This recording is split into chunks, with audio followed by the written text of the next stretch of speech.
really display how things really work. And his view is, first of all, we had a ton of illiteracy. Okay? Second of all, only about a third of the people were involved in any kind of revolutionary tendency. I didn't say they were the revolutionary actors, I said the tendency. A third of the people were loyal to the crown. They were called Tories, and you know they were shipped home after the Revolutionary War, about 100,000 of them. They lost everything they had here, tarred, feathered, embarrassed. And then there's a third of the people that are apathetic, that really just don't know what's going on, nor do they care. So the tendency is smaller, and the illiteracy is higher than you would think. And Sam Adams wants to make this clear. What he also discusses is the atypical nature, and a lot of people have discussed it besides him, but he brings it up, the atypical nature of this conflict. Usually, what happens is, in order for a revolution to be successful, and by the way, they aren't very successful many times, the government has to be weak. You have to kick in the rotten door. And in this case, it appears that the British were not weak. That's what's so atypical. They were a world power.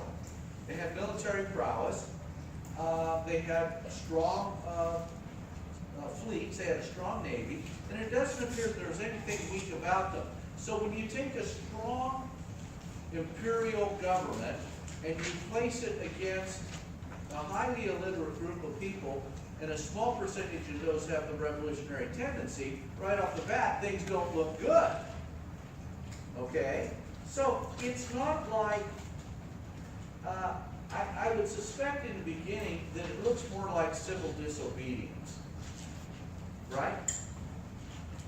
And by the way, these things are always hard because the fog of war, that's what we call it, the fog of war, it's hard to tell when civil disobedience turns into police action and then morphs into a war.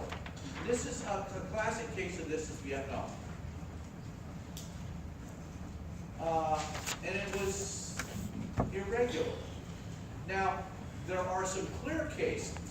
When you look at, for example, the Russian Revolution, that's a great example of kicking in a rotten door. Okay, the Romanovs were weak. It was right after World War I. Mm-hmm. Their troops were spread out. They had problems with the Japanese. They had been involved in the cluster of problems in World War I. They were weak. The Bolsheviks were strong. They had money. They were organized. They had money from the outside. They had weapons. And they just went in and took the Kremlin, what is now the Kremlin, Moscow. They just took it away. They took Nicholas, Alexandria, the children, and they took them away. And they put them in the room of a house, a rural house. And shut them all up. Right? Out in the country. And they kept them there for some days. And I believe they moved them once to another house. And then they came in again. The Bolsheviks had the whole royal family. They came in again, and they came into a bedroom, a room, and they said, well, we're going to move you again. And of course, they moved them again, all right. They came in and shot and killed all of the Romanovs. The children, everybody, killed them. And they were moaning and crying, and they didn't do a very good job of killing them, and they bayoneted them. Then they took them over and threw them down a well, and threw lye over the well. And there they lay for almost 100 years. 75. That is the kicking in of the rotten door. Okay? This wasn't like that. Our interests were natural rights, things that we had claimed to observe over the salutary neglect period. The erosion of the strength of the British and our newly found, slowly developed independence. So we wanted natural rights. They wanted financial reimbursement. And the financial reimbursement would come in the form of the tax. The question is, why did they want financial reimbursement? It's because one of the things was this, and it was a big one. Look at how long the British had troops in the borderlands of colonial America. How many years is that? Almost 71? Something, I don't know. How many years is that, students? 63 and 10 would be, okay? It's at least 70, right? Yeah. 74 years, they are here, the British, 74. defending us. King Anne's, King William's, Queen Anne's, King George's, and the French and Indian War. Those 4 wars, they are here defending us. It cost them millions of pounds. The financial burden of the war was unbelievable.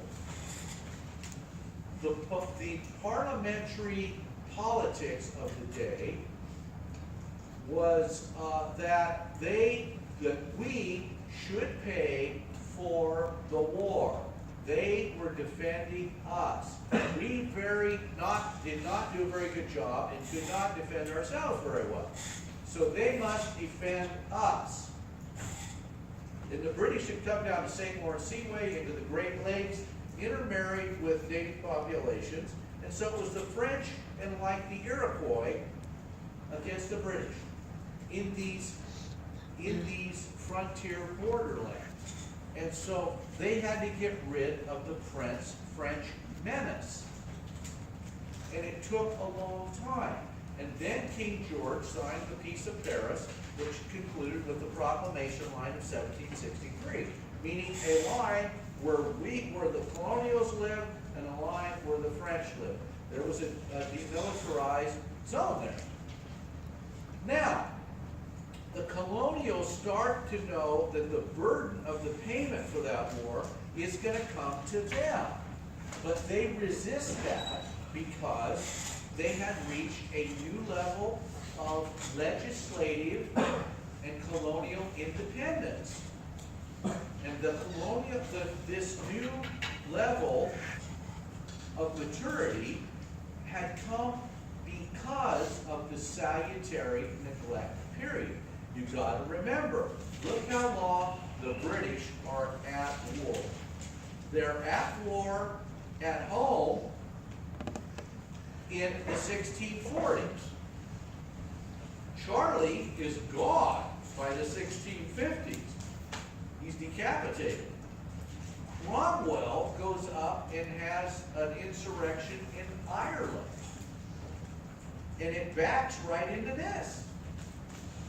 So when you look at 1650 to 1763, there you go. So the salutary neglect period kicks off with the English Civil War. And it causes, and then when you throw in these other wars, I mean, we start becoming more independent. And we are not going to allow ourselves to be assigned to that war debt. And that's where the story begins that you know about. But these two things are critical spokes in the wheel. What you know about is what I've packaged up. It's called the Intolerable Act. And that goes with the tea tax, sugar, molasses, all those acts. The Boston Tea Party, all that stuff. Okay? You know about that, but the British began with these intolerable acts of legislation that pursued taxation. And there was no representation here. We start to boycott, like the tea, what they're selling us. We're not going to do it. They become infuriated, all right? And then we decide we are going to write them a letter of grievance, asking them to reconsider these intolerable acts. It's called the First Continental Congress.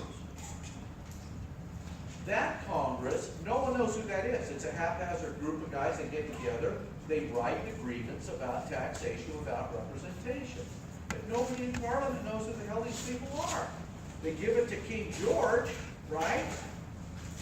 But what's his problem? He doesn't know either. He doesn't know either, but there might be a reason why he doesn't know. Georgie boy, huh? He's crazy. He's messed up. I talked about it. You see? He's messed up. So, the Second Continental Congress is the War Congress. Here's where our heroes align. You know who these guys are. Mm-hmm. Thomas Paine, going over it, right? You've been here on this. Patrick Henry, give me liberty, give me death. Now, the Declaration of Independence, what about that? What do we know about that? Well, Jefferson wrote it, but was he all excited about it? No. Nope. And I went through that, correct? Yep.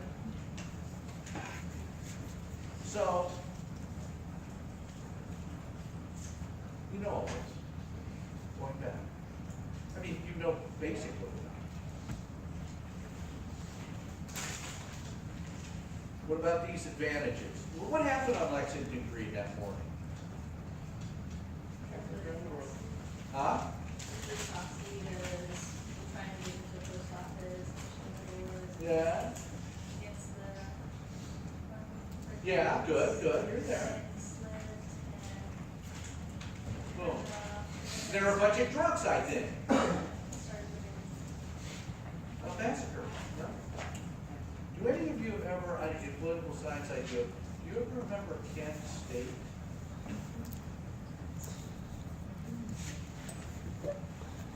Well, the National Guard of Kent State, it was a college, right?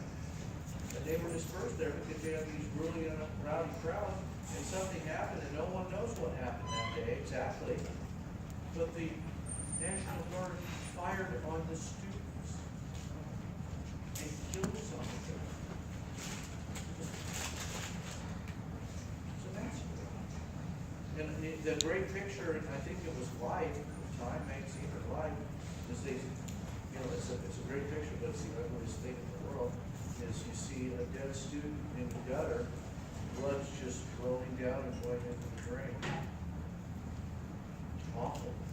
But my point about Lexington is it can happen, these kinds of things can happen very easily, right? That, you know, sometimes criminal act, not sometimes, a lot of the time, criminal activity is a crime of passion. And this is what happened to Lexington, Concord, Saratoga, Bunker Hill. Okay, these things are all attached to a British system that had a great military machine, but we were tactically superior here. They hired the Hessians, right? Mercenaries. They're from Germany. But we outfoxed them. We shot them on bridges, in turns. They'd go out and wait in the field. We wouldn't show. They disembark, go down into kind of some hedgerows, then we'd shoot from the trees and stuff, right? And they didn't know who the enemy was. They had high rates of alcoholism. Public opinion was against them. They weren't heroes when they came home. There's been plenty of books written about the correlation between this and Vietnam. Mm-hmm. The unknown enemy. Well, what do you say about the unknown enemy?